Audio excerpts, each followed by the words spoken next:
The video you're about to watch was written, produced, and performed by OPIU local aid shop stewards to help you represent a coworker in a meeting with a supervisor that could lead to discipline. These types of meetings are called Weingarten meetings. Hey Lori, thanks for helping me out. My manager told me yesterday that she wanted to meet with me. I don't know what it's about, but I just hope I'm not getting in trouble. I'm glad you called. She's not required to tell you that you have a right for representation unless you ask for it. Did your manager tell you what the meeting was about at all? I asked her yesterday and she said that she just wanted to ask me some questions. So at that point, of course, I said I wanted to have a steward in the meeting. Okay. Do you have any idea if something occurred lately that may have triggered this? I called in sick again on Friday. I had back surgery, pretty serious back surgery, about 3 months ago. How much time have you missed? More than usual, a couple of days here and there. Have you missed work for any other reason?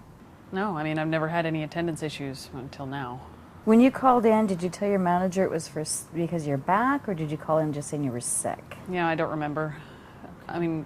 Barb knows why I've been out. She knew that I had the surgery and she knows that I'm going to physical therapy. Has she ever talked to you about applying for FMLA or family medical leave? No. Has she had somebody look at your workstation area like you requested? No. Have you ever been in an investigating meeting like this before? No, and I kind of can't believe this is happening. It can be scary. She's probably going to have somebody from HR in with us as well. Mm-hmm. But as long as they're just asking investigating questions, you have a right to have representation so I can be there to help you and assist you. When you answer the questions, you give her honest answers. Don't guess. Don't say I might have. You just want to have short, precise answers. That's it. If you're not sure, feel comfortable and just say you don't remember. That's acceptable. Mm-hmm. All right? And if you need to stop and talk to me, get a step away from us so we can talk privately, just let me know or tap my arm and we'll go outside. Okay. All right?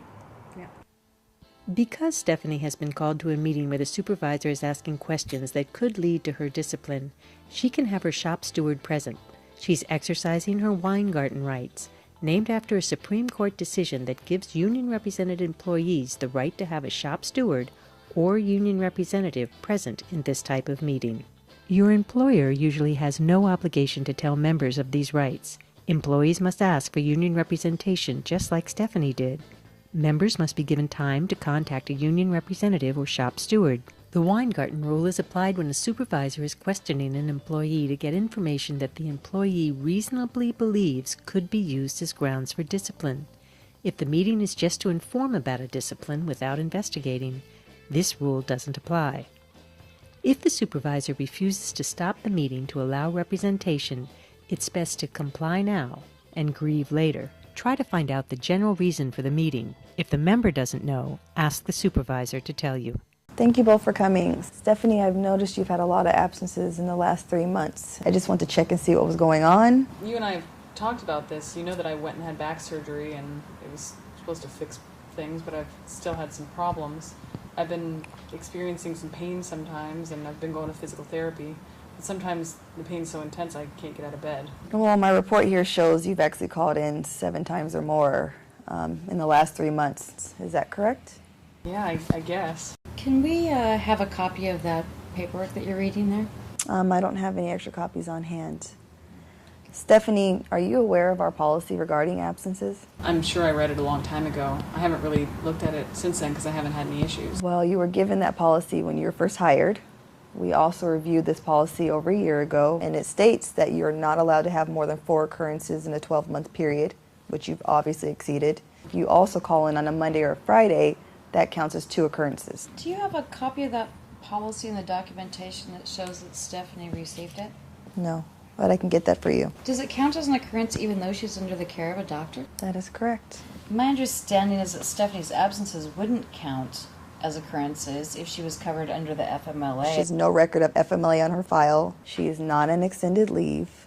She's just been absent way too much. Well, I spoke to her in the hallway and she wasn't aware that it was something that she could possibly qualify for. Can we get a copy of your FMLA policy and forms as well? Listen, Lori, I appreciate you wanting to help Stephanie out, but I'm really going to need her to answer my questions and for you to do less questioning of me.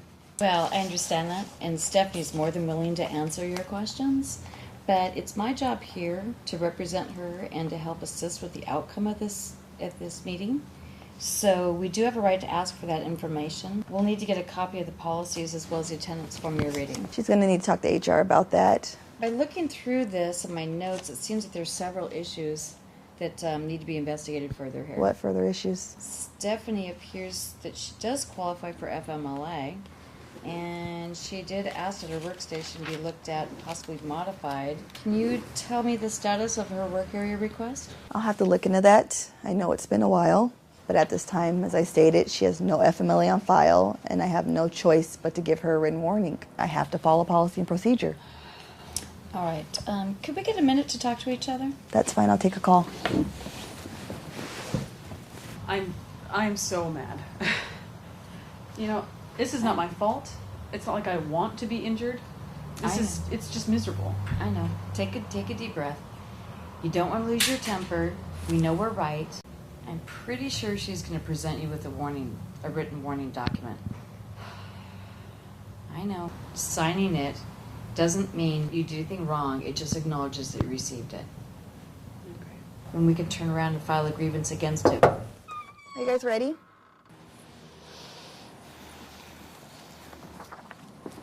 So Stephanie, I'm going to have to give you a written warning. I'm going to need you to sign this. We don't agree with this discipline, and after our own investigation, we'll be likely filing a grievance. If I recall the timeline in the contract, it states we have 10 days to submit a grievance. That would be October 25th. Do you agree with that? That seems about right, yes. Before we go, could you please make 2 copies of the write-up, a copy of the attendance documentation, the report you showed us today, a copy of the signed acknowledgement showing the last time Stephanie reviewed it, and I need a copy of your FMLA and application forms as well. I can go and make you those copies, but for the other 2, I'm going to need you to get back to me tomorrow, or you can go to HR, whichever works best for you. I'll stop by your office tomorrow and pick those up in the afternoon. Do you mind if Stephanie and I use the room while you can make those copies? Nope, that's fine. You may have the room. Thank you. You're welcome. So Stephanie, here's a copy of the contract for you to review. You can also review a copy of it on the union website. The website also has some good information about the Family Medical Leave Act and other laws and rights that may protect you as well. So that would be good to review. Do you have any questions? Yeah, no, I don't think I do, but I really appreciate you being here. Thank you. Oh, not a problem. Here's my business card. And then if you have any questions or concerns, go ahead and give me a call anytime. If you can't get a hold of me, just go ahead and write them down and we'll review them and we'll go over it later as soon as we can, okay?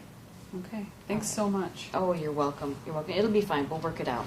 Good practice points our shop steward Lori has shown. Request copies of information presented during the meeting. Make notes of follow-up needed. Mention extenuating circumstances. Ask clarifying questions. Help the members stay calm and take a break if needed. Explain the grievance process as a way to challenge unfair discipline. Provide a copy of the union contract and other resources. We've presented this scenario as one of many possible situations you'll be faced with as a shop steward. Don't let yourself be intimidated by the prospect of facing management. You should know that when in a Weingarten meeting, you are in the same status as the management representatives with which you're dealing. Of course, it is always best to keep a cool head and be professional. But don't let management beat you down as subservient to them when you're fighting for the rights and protection of a union member. You'll gain experience and confidence over time, but remember, when just starting out, take comfort in the fact that you're part of a larger group of union stewards and representatives. We are always glad to take our time and energy to keep our union representation strong and to look out for the best interests of our membership. Never hesitate to call for any kind of help or advice in any situation. You'll find useful and helpful practical information on the union website in the Shop Steward corner, including sections of the Shop Steward Manual. It won't be long until you're helping and giving advice to new stewards and bringing forward a proud and worthy tradition of helping others and building a strong union. Union, yes!